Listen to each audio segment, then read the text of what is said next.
ಇವತ್ತು ನಾನು ಯಾವ ಟಾಪಿಕ್ ಬಗ್ಗೆ ವಿಡಿಯೋ ಮಾಡ್ತಿದ್ದೀನಪ್ಪ ಅಂದರೆ ಈ ಬಾಯಿಯಲ್ಲಿ ಔಟ್ ಮಾಡುವಂಥದ್ದನ್ನು ಹೆಣ್ಮಕ್ಳು ಇಷ್ಟಪಡ್ತಾರಾ, ಅದರಿಂದ ಏನೂ ಪ್ರಾಬ್ಲಮ್ ಆಗೋದಿಲ್ಲ ಅನ್ನೋದ್ರ ಬಗ್ಗೆ ತಿಳಿಸ್ಕೊಡ್ತಾ ಇದ್ದೀನಿ. ಸೊ ವಿಡಿಯೋನ ಸ್ಕಿಪ್ ಮಾಡದೆ ಎಂಡ್ವರೆಗೂ ನೋಡಿ.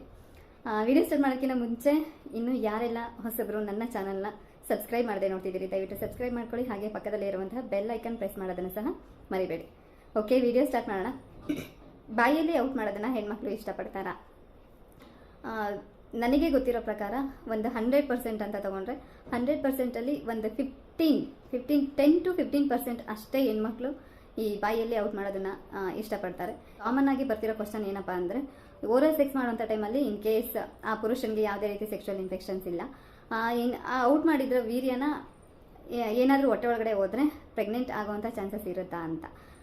ನೀವು ಬಾಯಿ ಮುಖಾಂತರ ಏನಾದರೂ ವೀರ್ಯ ನುಂಗಿದ್ರೆ 0.1% ಅಲ್ಲ 0 ಕೂಡ ನೀವು ಪ್ರೆಗ್ನೆಂಟ್ ಆಗುವಂಥ ಚಾನ್ಸಸ್ ಇರೋದಿಲ್ಲ.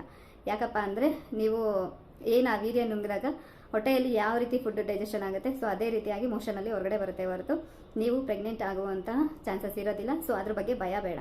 ಸೆಕ್ಷುವಲ್ ಇನ್ಫೆಕ್ಷನ್ಸ್ ಇಲ್ಲ ಅಂದರೆ ಸೊ ನೀವು ಅವ್ರ ಜೊತೆ ಓರಲ್ ಸೆಕ್ಸ್ ಮಾಡೋದ್ರಿಂದ ಯಾವುದೇ ರೀತಿ ಪ್ರಾಬ್ಲಮ್ ಆಗೋದಿಲ್ಲ.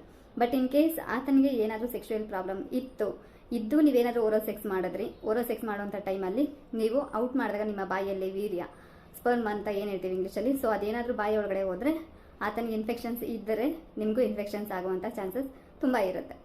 ಬಟ್ ನಾನಿಲ್ಲಿ ಏನು ಹೇಳೋದಕ್ಕೆ ಇಷ್ಟಪಡ್ತೇನೆ ಅಂದರೆ, ಯಾವುದೇ ಹೆಣ್ಮಕ್ಳಾಗಿರಲಿ ಓರಲ್ ಸೆಕ್ಸ್ ಮಾಡೋಕ್ಕಿಂತ ಮುಂಚೆ ನಾನು ಹಿಂದಿನ ವಿಡಿಯೋದಲ್ಲಿ ಹೇಳ್ದಂಗೆ ಹೇಗೆ ಹುಡುಗರಿಗೆ ಹೇಳಿದ್ದೆ, ಸೊ ಹಾಗೆ ಹುಡುಗಿರಿಗೂ ಹೇಳ್ತಾ ಇದ್ದೀನಿ. ಇನ್ ಕೇಸ್ ಓರಲ್ ಸೆಕ್ಸ್ ಮಾಡಬೇಕು ಅಂತ ಅನ್ಸಿದ್ರೆ ಅಥವಾ ನಿಮಗೆ ಅವ್ರ ಬಗ್ಗೆ ಏನೂ ಗೊತ್ತಿಲ್ಲ ಅನ್ನೋದಾದರೆ ದಯವಿಟ್ಟು ಕಾಂಡೋಮ್ನ ಯೂಸ್ ಮಾಡಿ. ಕಾಂಡೋಮ್ ಯೂಸ್ ಮಾಡಿ ಅಂದರೆ ವಿತೌಟ್ ಫ್ಲೇವರ್ಡ್ ಕಾಂಡೋಮ್ ಯೂಸ್ ಮಾಡಿ ಓರಲ್ ಸೆಕ್ಸ್ನ ಮಾಡ್ಬೋದು. ಸೊ ನಾನು ಪ್ರತಿಯೊಬ್ಬರಿಗೂ ಏನು ಗಂಡ್ಮಕ್ಳಿಗೆ ಹೇಳ್ತೀನಿ ಅಂದರೆ, ಇನ್ ಕೇಸ್ ನಿಮ್ಗೆ ಏನಾದರೂ ನಿಮ್ಮ ಪಾರ್ಟ್ನರ್ ಜೊತೆ ಓರಲ್ ಸೆಕ್ಸ್ ಮಾಡಬೇಕು ಅಂತ ಅನ್ನಿಸ್ತಿದೆ ಅಂತ ಅಂದರೆ ದಯವಿಟ್ಟು ನಿಮ್ಮ ಶಿಶ್ನದ ಸ್ವಚ್ಛತೆಯನ್ನು ಫಸ್ಟ್ ಆಫ್ ಆಲ್ ಕಾಪಾಡ್ಕೊಳ್ಳಿ. ಸೊ ಆಮೇಲೆ ಅಷ್ಟೇ ನೀವು ಓರಲ್ ಸೆಕ್ಸ್ ಮಾಡೋದಕ್ಕೆ ಟ್ರೈ ಮಾಡಿ. ತುಂಬ ಜನ ಹುಡುಗರು ಕೇಳಿರುವಂಥದ್ದು ಇಷ್ಟ ಆಗುತ್ತಾ ಅಂತ. ಇಷ್ಟ ಆಗೋದು ಬಿಡೋದು ಸೆಕೆಂಡ್ರಿ, ಬಟ್ ಕೆಲವೊಬ್ಬರು ಏನು ಮಾಡ್ತಾರೆ ಅಂತ ಅಂದರೆ, ಈ ತಮ್ಮ ಶಿಶ್ನದ ಸ್ವಚ್ಛತೆಯನ್ನು ಕಾಪಾಡ್ಕೊಳ್ದೆ ಅಂದರೆ ಕ್ಲೆನ್ಸಿನೆಸ್ ಮೇಂಟೈನ್ ಮಾಡದೆ ಏನಾದರೂ ನೀವು ಓರಲ್ ಸೆಕ್ಸ್ ಮಾಡೋಕ್ಕೆ ಹೋದರೆ ಏನಾಗುತ್ತಪ್ಪ ಅಂದರೆ, ಯಾರು ನಿಮ್ಮ ಪಾರ್ಟ್ನರ್ ಇರ್ತಾರಲ್ವ, ಸೊ ಅವರಿಗೆ ಅದು ಅಸಹ್ಯ ಅಂತ ಅನ್ನಿಸ್ಬೋದು. ಇನ್ನೊಂದೇನು ಅಂದರೆ, ನಾನು ಹೇಗೆ ಹಿಂದಿನ ವಿಡಿಯೋದಲ್ಲಿ ಹೇಳಿದ್ದೀನಲ್ವ, ಸೊ ಅದೇ ಥರ ಹೇಳ್ತಾ ಇದ್ದೀನಿ ಎಲ್ಲ ಹೆಣ್ಮಕ್ಳಿಗೂ.